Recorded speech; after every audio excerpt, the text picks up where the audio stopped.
প্রিয় শিক্ষার্থীবৃন্দ, আসসালামু আলাইকুম। আমি A K M. Habibullah, engineering university girls school and কলেজের শিক্ষক। আমি আজ প্রতিষ্ঠানের অনলাইন রিভিশন ক্লাসে পঞ্চম শ্রেণীর শিক্ষার্থীদের অংশগ্রহণের জন্য আহ্বান জানাচ্ছি। আমি আজ পঞ্চম শ্রেণীর প্রাথমিক বিজ্ঞান বইয়ের অষ্টম অধ্যায় নিয়ে আলোচনা করব। এই অধ্যায়ের টপিক হচ্ছে মহাবিশ্ব। আমি গত ক্লাসে এই মহাবিশ্ব অধ্যায়ের সংক্ষিপ্ত প্রশ্নগুলি নিয়ে আমরা রিভিশন ক্লাস করেছিলাম। আজ আমরা এই রিভিশন ক্লাসে কাঠামোবদ্ধ প্রশ্ন নিয়ে আলোচনা করব। তোমরা অধ্যায়ের চিত্রগুলি ভালোভাবে খেয়াল করবে, কারণ এই অধ্যায়গুলি থেকে সংক্ষিপ্ত প্রশ্ন, শূন্যস্থান কিংবা বাম পাশের বাক্যাংশের সাথে ডান পাশের বাক্যাংশের মিলকরণ, এরূপ যে কোনো প্রশ্ন থাকতে পারে। তাহলে আমরা রিভিশন ক্লাস শুরুর আগে অধ্যায়টি নিয়ে একটু সংক্ষেপে আলোচনা করি। তা আমাদের অধ্যায়ের টপিক ছিল মহাবিশ্ব। প্রথম আমরা দেখব মহাবিশ্ব কি। মহাবিশ্ব হচ্ছে গ্যালাক্সি, নক্ষত্র, গ্রহ, মহাশূন্য, সকল পদার্থ, শক্তি, এসব কিছু নিয়ে গঠিত। মহাবিশ্বে কোটি কোটি গ্যালাক্সি রয়েছে। এই মহাবিশ্ব যে কত বড় তা কেউ নিশ্চিতভাবে জানে না। তবে বিজ্ঞানীদের ধারণা মহাবিশ্ব সময়ের সাথে চারিদিকে ক্রমশ সম্প্রসারিত হচ্ছে। তবে আমরা দেখব মহাবিশ্বের আকার কত বড়। তো মহাবিশ্বের মধ্যে আমরা জানি পৃথিবী থেকে চাঁদের দূরত্ব 3,84,400 কিলোমিটার এবং আলো প্রতি সেকেন্ডে প্রায় 3 লক্ষ কিলোমিটার বেগে চলে। তাই চাঁদ থেকে পৃথিবীতে আলো আসতে প্রায় 1.3 সেকেন্ড সময় লাগে। আবার পৃথিবী থেকে সূর্যের দূরত্ব প্রায় 15 কোটি কিলোমিটার। তাই সূর্য থেকে পৃথিবীতে আলো আসতে প্রায় 8 মিনিট সময় লাগে।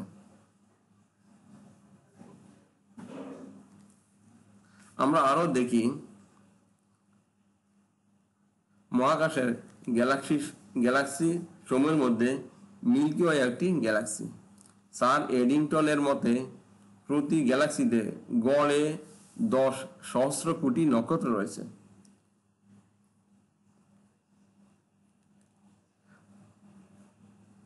মহাকাশ সম্পর্কিত গবেষণাকে বলা হয় জ্যোতির্বিজ্ঞান। বিজ্ঞানীরা মহাবিশ্ব সম্পর্কে জানার জন্য বিভিন্ন ধরনের প্রযুক্তি যেমন দূরবীক্ষণ যন্ত্র ব্যবহার করেছেন। গ্যালিলিও গ্যালিলি উন্নত দূরবীক্ষণ যন্ত্র ব্যবহার করে প্রমাণ করেছেন যে সৌরজগতের গ্রহগুলি সূর্যকে কেন্দ্র করে ঘুরছে। মহাকাশ পর্যবেক্ষণের জন্য বর্তমানে বিজ্ঞানীরা মহাকাশ গবেষণা কেন্দ্র স্থাপন করেছেন এবং মহাকাশ দূরবীক্ষণ যন্ত্র ব্যবহার করেছেন। এবার আমরা আসবো কিভাবে সৌরজগৎ, মিল্কি ওয়ে এবং মহাবিশ্ব সম্পর্কযুক্ত। আমরা দেখি সূর্যকে কেন্দ্র করে ঘূর্ণায়মান গ্রহ ও উপগ্রহ নিয়ে সৌরজগৎ গঠিত। সূর্যকে কেন্দ্র করে ঘূর্ণায়মান গ্রহ ও উপগ্রহ নিয়ে সৌরজগৎ গঠিত হয়েছে। আবার গ্যালাক্সি হচ্ছে নক্ষত্রের একটা বিশাল সমাবেশ। মহাবিশ্বে কোটি কোটি গ্যালাক্সি রয়েছে, আর সৌরজগৎ একটি গ্যালাক্সির অন্তর্ভুক্ত যার নাম মিল্কি ওয়ে। সৌরজগৎ গ্যালাক্সির একটি গ্যালাক্সির অন্তর্ভুক্ত। সৌরজগৎ একটি গ্যালাক্সির অন্তর্ভুক্ত যার নাম মিল্কি ওয়ে। আবার মিল্কি ওয়ে গ্যালাক্সি হচ্ছে মহাবিশ্বের অন্য একটি অংশ। মিল্কি ওয়ে গ্যালাক্সি হচ্ছে মহাবিশ্বের একটি অংশ। এভাবে সৌরজগৎ, মিল্কি ওয়ে ও মহাবিশ্ব পরস্পর সম্পর্কযুক্ত। এবার দেখি আমরা পৃথিবীর গতি। পৃথিবীর গতি আমরা দেখব। পৃথিবীর গতি আসলে দুই ধরনের, একটা হলো আহ্নিক গতি, একটা হলো বার্ষিক গতি। আহ্নিক গতি হচ্ছে পৃথিবী নিজ অক্ষে একবার ঘুরে আসতে 23 ঘন্টা 56 মিনিট সময় লাগে। এই গতিকে আমরা আহ্নিক গতি বলি, যা একদিনের সমান। 23 ঘন্টা 56 মিনিট সময় লাগে, যা একদিনের সমান ধরা হয়। আর পৃথিবী সূর্যের চারিদিকে নির্দিষ্ট কক্ষপথে একবার ঘুরে আসতে প্রায় 365 দিন 6 ঘন্টা সময় লাগে। পৃথিবীর এই গতিকে আমরা বার্ষিক গতি বলি। তাহলে দেখি, পৃথিবী সৌরজগতের একটি গ্রহ। পৃথিবী সৌরজগতের একটি গ্রহ। অন্যান্য গ্রহের মতো পৃথিবী সূর্যের চারপাশে একটি নির্দিষ্ট পথে ঘুরছে। যে পথে পৃথিবী এবং অন্যান্য গ্রহসমূহ সূর্যকে আবর্তন করে, ওই পথটাকে বলা হয় কক্ষপথ। সূর্যের চারিদিকে নির্দিষ্ট কক্ষপথে পৃথিবীর আবর্তনকে বার্ষিক গতি বলে। সূর্যের চারিদিকে একবার ঘুরে আসতে পৃথিবী প্রায় 365 দিন 6 ঘন্টা সময় লাগে। এই জন্য প্রতি 4 বছর পর 6 ঘন্টা করে 424 ঘন্টা, অর্থাৎ আমরা ওই বছর 366 দিন হিসাব করি। আর ওই জন্য ওই 366 দিনের বছরকে আমরা বার্ষিক গতি বলি। আমরা বলি লিপ ইয়ার বর্ষ, অর্থাৎ অধিবর্ষ। সাধারণ অধিবর্ষ বলি আমরা। লিপ ইয়ার অর্থাৎ অধিবর্ষ বলি আমরা। অর্থাৎ ওই বছর আমরা ফেব্রুয়ারি মাস 28 দিনের পরিবর্তে 29 দিন হিসাব করে থাকি। সূর্যের চারিদিকে ঘূর্ণনের সাথে সাথে পৃথিবী লাঠিমের মতো নিজ অক্ষের উপর ঘুরছে। নিজ অক্ষের উপর পৃথিবীর এই ঘূর্ণায়মান গতিকে আমরা আহ্নিক গতি বলি। এবার আমরা দেখব দিন এবং রাত কিভাবে হয়। দিন এবং রাত কিভাবে হয়ে থাকে। পৃথিবী প্রতি 24 ঘন্টায় নিজ অক্ষে একবার সম্পূর্ণ ঘুরে আসছে। আর এই কারণে প্রতিদিন সকালে সূর্য উঠে এবং সন্ধ্যায় অস্ত যায়। পৃথিবীর একদিক সূর্যের দিকে মুখ করা থাকে বলে, এবং অপর দিক সূর্যের বিপরীত দিকে থাকছে আমরা ধরে নিই। যে দিকটা সূর্যের দিকে থাকে সেই দিকটা আলোকিত হয়, এই জন্য ওই অংশকে আমরা দিন, এবং যেই দিকটা বিপরীত দিকে থাকে ওই অংশটা অন্ধকার হয়, ওইটা অংশ আমরা বলি রাত। আহ্নিক গতির জন্য, পৃথিবীর আহ্নিক গতির জন্য এরূপ দিন রাত্রি হয়ে থাকে। তারপরে আমরা দেখি সূর্যোদয় এবং সূর্যাস্ত কেন হচ্ছে। প্রতিদিনের সূর্যকে দেখে মনে হয় এটি সকালে পূর্ব দিকে উঠে এবং দিনের শেষে পশ্চিম দিকে অস্ত যায়। পশ্চিম থেকে পূর্ব দিকে পৃথিবী নিজ অক্ষের চারিদিকে অনবরত ঘুরছে। পৃথিবীর ঘূর্ণনের কারণে এরূপ দেখা যায়। পৃথিবীর এই ঘূর্ণনের কারণে সূর্য পূর্ব দিক থেকে উঠে এবং পশ্চিম দিকে অস্ত যাচ্ছে, এরূপ মনে হয়। এবার আমরা দেখব ঋতু পরিবর্তন কেন হয়। ঋতু পরিবর্তন কেন হচ্ছে। আমরা দেখি সূর্যকে কেন্দ্র করে পৃথিবীর আবর্তনের জন্য বিভিন্ন সময় পৃথিবীর বিভিন্ন অংশ সূর্যের দিকে অথবা সূর্যের বিপরীত দিকে সরে পড়ে। ফলে পৃথিবীর অক্ষ হেলে থাকে। আর পৃথিবীর নিজস্ব কক্ষপথে ঘূর্ণন এবং সূর্যের দিকে এর হেলে থাকা অক্ষের কারণে ঋতু পরিবর্তন ঘটে। যেমন পৃথিবীর উত্তর গোলার্ধ যখন সূর্যের দিকে হেলে থাকে, তখন সূর্য উত্তর গোলার্ধে খারাপভাবে কিরণ দেয়। ফলে দিনের সময়কাল দীর্ঘ হয় এবং তাপমাত্রা বৃদ্ধি পায়, অর্থাৎ সে অংশ তখন গ্রীষ্মকাল। সে সময় দক্ষিণ গোলার্ধে ঠিক উল্টো ব্যাপারটিও ঘটে, অর্থাৎ সেখানে তখন শীতকাল হয়। এভাবেই ঋতু পরিবর্তন ঘটে।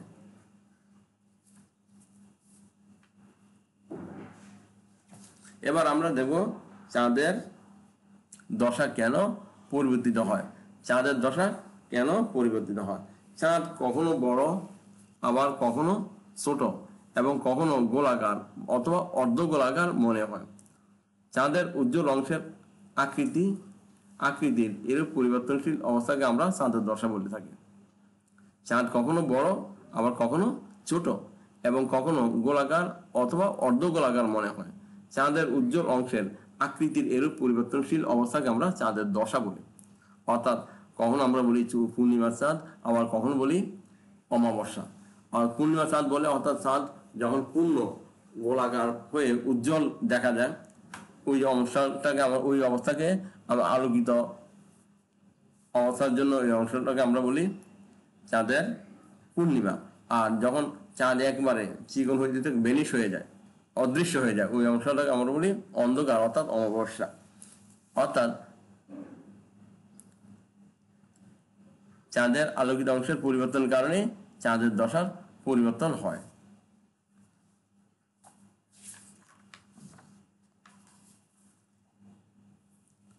চাঁদ পৃথিবীর একমাত্র উপগ্রহ। উপগ্রহ হলো সেই বস্তু যা কোনো গ্রহকে কেন্দ্র করে আবর্তিত হয়। চাঁদ তার নিজ অক্ষ বরাবর প্রায় 28 দিনে একবার ঘুরে এবং একই সাথে পৃথিবীর চারদিকে একবার ঘুরে আসতে চাঁদের প্রায় 28 দিন সময় লাগে। চাঁদের নিজস্ব কোনো আলো নেই। চাঁদ সূর্যের আলো প্রতিফলিত করে। চাঁদ সূর্যের আলো প্রতিফলিত করে। চাঁদের অর্ধাংশ সূর্যের আলোতে সবসময় আলোকিত থাকে, কিন্তু পৃথিবীকে আবর্তনের সময় পৃথিবীর দিকে মুখ করা চাঁদের আলোকিত অংশের পরিমাণ ভিন্ন ভিন্ন হয়, আর এর ফলে চাঁদের বিভিন্ন দশা সৃষ্টি হয়। আমরা শুধুমাত্র চাঁদের আলোকিত অংশ দেখতে পাই। যখন আমরা চাঁদের আলোকিত অংশ সম্পূর্ণ গোলাকার দেখতে পাই, তখন আমরা চাঁদের এই অবস্থাকে আমরা পূর্ণিমার চাঁদ বলি। আর যখন আমরা চাঁদের আলোকিত অংশ একেবারে দেখতে পাই না, তখন চাঁদের এই অবস্থাকে আমরা অমাবস্যার চাঁদ বলে থাকি। তার এখানে আমাদের সংক্ষেপে আলোচনা শেষ হলো। এবার আমরা কিছু কাঠামোবদ্ধ প্রশ্নের রিভিশন ক্লাস আলোচনা করি। তা আমাদের কাঠামোবদ্ধ প্রশ্নগুলি হচ্ছে: ক নম্বরে দূরবীক্ষণ যন্ত্র কি? দূরবীক্ষণ যন্ত্রের ব্যবহার 4টি বাক্যে লিখুন। উত্তর হবে, যে যন্ত্র মহাকাশের দূরবর্তী বস্তু পর্যবেক্ষণে সাহায্য করে তাকে আমরা দূরবীক্ষণ যন্ত্র বলি। যে যন্ত্র মহাকাশের দূরবর্তী বস্তু পর্যবেক্ষণে সাহায্য করে ওই যন্ত্রকে আমরা দূরবীক্ষণ যন্ত্র বলি। দূরবীক্ষণ যন্ত্রের ব্যবহার সম্পর্কে 4টি বাক্য হলো: 1 নম্বরে দূরবীক্ষণ যন্ত্রের সাহায্যে অনেক দূরের বস্তু বড় বড় দেখা যায়। 2 নম্বরে মহাকাশের গ্রহ, নক্ষত্র এবং গ্যালাক্সি নিয়ে গবেষণায় দূরবীক্ষণ যন্ত্র আমরা ব্যবহার করে থাকি। 3 নম্বরে দূরবীক্ষণ যন্ত্র মহাকাশের দূরবর্তী বস্তু পর্যবেক্ষণে সাহায্য করে। দূরবীক্ষণ যন্ত্র মহাকাশের দূরবর্তী বস্তু পর্যবেক্ষণে সাহায্য করে। 4 নম্বরে নক্ষত্রসমূহকে স্পষ্ট দেখতে দূরবীক্ষণ যন্ত্র ব্যবহার করা হয়। এগুলি আমরা আরো অনেক ব্যবহার আছে, আমরা এখানে 4টি লিখলাম। খ নম্বর প্রশ্ন হচ্ছে, গ্রহ কি? গ্রহ ও উপগ্রহের মধ্যে একটি পার্থক্য লিখো। আদর্শ গ্রহ হিসাবে পৃথিবীর 3টি বৈশিষ্ট্য লিখো। এবার হলো গ্রহ কি? যা সূর্যকে কেন্দ্র করে ঘুরে এবং যার নিজস্ব কোনো আলো নেই, তাই গ্রহ। গ্রহ নক্ষত্রের চারিদিকে ঘুরে। গ্রহ নক্ষত্রের চারিদিকে ঘুরে। যেমন পৃথিবী একটি গ্রহ, যা নক্ষত্র সূর্যের চারদিকে ঘুরে। যেহেতু সূর্য একটা নক্ষত্র, সূর্যের চারদিকে পৃথিবী এবং অনেকগুলি গ্রহ আছে, বুধ, শুক্র, পৃথিবী, শনি, বৃহস্পতি, এগুলি সব গ্রহ। এগুলি সব প্রত্যেকের নিজস্ব কক্ষপথে সূর্যকে কেন্দ্র করে প্রদক্ষিণ করছে, নিজ নিজ কক্ষপথে প্রদক্ষিণ করছে। আবার উপগ্রহ গ্রহের চারদিকে ঘুরে। যেমন চাঁদ একটি উপগ্রহ, যা পৃথিবীর চারদিকে ঘুরে। তাহলে আমরা গ্রহ কি, গ্রহ উপগ্রহের মধ্যে একটি পার্থক্য আমরা দেখতে পেলাম। গ্রহ এবং গ্রহের চাঁদ একটি উপগ্রহ, যা পৃথিবীর চারদিকে ঘুরে। তাই আবার গ্রহের নিজস্ব আলো নেই, নক্ষত্রের নিজস্ব আলো আছে। আর গ্রহ ও উপগ্রহের মধ্যে পার্থক্য হলো চাঁদ একটি উপগ্রহ যা পৃথিবী চারদিকে ঘুরে, অর্থাৎ উপগ্রহ বা গ্রহকে অনবরত প্রদক্ষিণ করছে। তারপরে আমরা দেখি আদর্শ গ্রহ হিসাবে পৃথিবীর 3টি বৈশিষ্ট্য লিখো। 1 নম্বর বৈশিষ্ট্য হলো পৃথিবীতে জীবের অস্তিত্ব রয়েছে, অন্য কোনো গ্রহে তা পাওয়া যায়নি। 2 নম্বরে পৃথিবীর বায়ুমণ্ডলে অক্সিজেন, নাইট্রোজেন, কার্বন ডাইঅক্সাইড ইত্যাদি বিভিন্ন গ্যাসের সংমিশ্রণ রয়েছে। 3 নম্বরে এই গ্রহে জীবন ধারণের জন্য অত্যাবশ্যকীয় তরল পদার্থ যেমন পানি রয়েছে, যা অন্য কোনো গ্রহে পাওয়া যায়নি। অর্থাৎ পৃথিবী গ্রহের মধ্যে জীবন ধারণের জন্য অত্যাবশ্যকীয় তরল পানি রয়েছে, এরপরে অত্যাবশ্যকীয় অক্সিজেন, নাইট্রোজেন রয়েছে। অক্সিজেন যেটা আমাদের জন্য জীবন ধারণের জন্য অত্যধিক প্রয়োজনীয়, এবং নাইট্রোজেন অত্যধিক প্রয়োজন, কারণ নাইট্রোজেন ছাড়া জীব জগতের অস্তিত্ব টিকবে না। কারণ নাইট্রোজেনে যথেষ্ট প্রোটিন আছে, জীব এই নাইট্রোজেন গ্রহণ করে সকল উদ্ভিদ জগৎ টিকে আছে। ওই উদ্ভিদ জগৎ থেকে প্রাণী তার প্রয়োজনীয় নাইট্রোজেন খাবার হিসেবে গ্রহণ করে থাকে, যেমন শাক লতাপাতা হিসেবে আমরা খেয়ে থাকি, এবং বিভিন্ন রকম উদ্ভিজ যেমন বীজ এবং অন্যান্য খাবার হিসেবে আমরা নাইট্রোজেন পেয়ে থাকি। সিম, বরবটি এগুলি আমরা সরাসরি শাকসবজি হিসেবে খেয়ে থাকি, এগুলির মধ্যে প্রচুর পরিমাণ নাইট্রোজেন বিদ্যমান রয়েছে। তারপর কার্বন ডাইঅক্সাইড অত্যধিক গুরুত্বপূর্ণ, কারণ কার্বন ডাইঅক্সাইড দ্বারা উদ্ভিদ তার সংশ্লেষণ প্রক্রিয়া খাদ্য প্রস্তুত করে। এই জন্য কার্বন ডাইঅক্সাইড থেকে উদ্ভিদ খাদ্য প্রস্তুত করে, এবং ওই শর্করা জাতীয় খাদ্য আমরা উদ্ভিদ থেকে গ্রহণ করে থাকি। তারপরে আমরা দেখি পৃথিবীর গতি কত প্রকার। আহ্নিক গতি কি? সূর্যকে পূর্ব দিক থেকে পশ্চিম আকাশে চলমান মনে হয় কেন? এই সম্পর্কে 3টি বাক্য লেখো। আমরা জানি পৃথিবীর গতি 2 প্রকার, আহ্নিক গতি আর বার্ষিক গতি। তো যা হোক, পৃথিবীর গতি 2 প্রকার। এবার আহ্নিক গতি কি? সূর্যের চারিদিকে পৃথিবী লাটিমের মতো নিজ অক্ষের উপর ঘুরছে। নিজ অক্ষের উপর পৃথিবীর এই ঘূর্ণন গতিকে পৃথিবীর আহ্নিক গতি বলা হয়। নিজ অক্ষে একবার ঘুরে আসতে পৃথিবীর 23 ঘন্টা 56 মিনিট সময় লাগে, যা একদিনের সমান। এটাকে আমরা প্রায় 24 ঘন্টায় ধরে থাকি। সূর্যকে পূর্ব দিক থেকে পশ্চিম আকাশে চলমান মনে হয় কেন? এ সম্পর্কে 3টি বাক্য হলো পৃথিবী তার নিজ অক্ষের উপর পশ্চিম থেকে পূর্ব দিকে অনবরত ঘুরছে। পৃথিবী তার নিজ অক্ষের উপর পশ্চিম থেকে পূর্ব দিকে অনবরত ঘুরছে। সে কারণে সূর্য সকালে পূর্ব দিকে উঠে এবং দিনের শেষে পশ্চিমে অস্ত যায়। 2 নম্বরে পৃথিবী তার নিজ অক্ষের উপর পশ্চিম থেকে পূর্ব দিকে অবিরাম ঘূর্ণনের কারণে এমনটি মনে হয়। পৃথিবী তার নিজ অক্ষের উপর পশ্চিম থেকে পূর্ব দিকে অবিরাম ঘূর্ণনের কারণে এমনটি মনে হয়। তারপর হলো পৃথিবীর এই ঘূর্ণনের কারণে সূর্য পূর্ব দিক থেকে পশ্চিম দিকে তার অবস্থান পরিবর্তন করছে বলে মনে হয়। পৃথিবীর এই ঘূর্ণনের কারণে সূর্য পূর্ব দিক থেকে পশ্চিম দিকে তার অবস্থান পরিবর্তন করছে বলে মনে হয়। আচ্ছা, এবার আসে আমরা কিছু কাঠামোগত প্রশ্ন হোমওয়ার্ক হিসেবে আমরা দিয়ে দিলাম। এইটা হইল 1 নম্বরে ক, বার্ষিক গতি কি?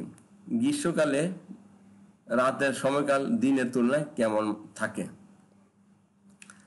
গ্রীষ্মকালে রাতের সময়কাল দিনের তুলনায় কেমন থাকে? আমরা জানি গ্রীষ্মকালে রাতের সময় অনেক ছোট, দিন অনেক বড় থাকে। আর পৃথিবীর উত্তর ও দক্ষিণ গোলার্ধে একই সাথে গ্রীষ্মকাল না হওয়ার 3টি কারণ লিখো। তার খ নম্বর প্রশ্ন হচ্ছে গ্রীষ্মকালে তাপমাত্রা কিভাবে বৃদ্ধি পায়? গ্রীষ্মকালে তাপমাত্রা কিভাবে বৃদ্ধি পায়? ওই যে খারাপভাবে কিরণ দেয়।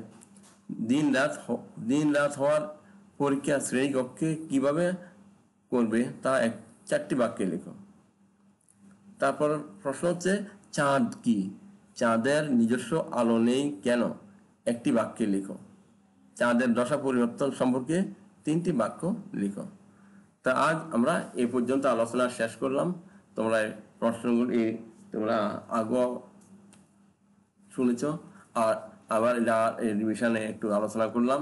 তা এই বলে এখানেই শেষ করছি। সবাই সুস্থ থাকো, ভালো থাকো। করোনা ভাইরাসের প্রাদুর্ভাব থেকে মুক্ত থাকার জন্য নিয়মিত স্বাস্থ্য বুলেটিনগুলি শুনো এবং তা অনুসরণ করো। পরিষ্কার পরিচ্ছন্ন থাকো, এক্সারসাইজ করো এবং যতটুকু সম্ভব পড়ালেখাগুলো অনুসরণ করে চলো। তা যে বলি এখানে শেষ করছি। খোদা হাফেজ।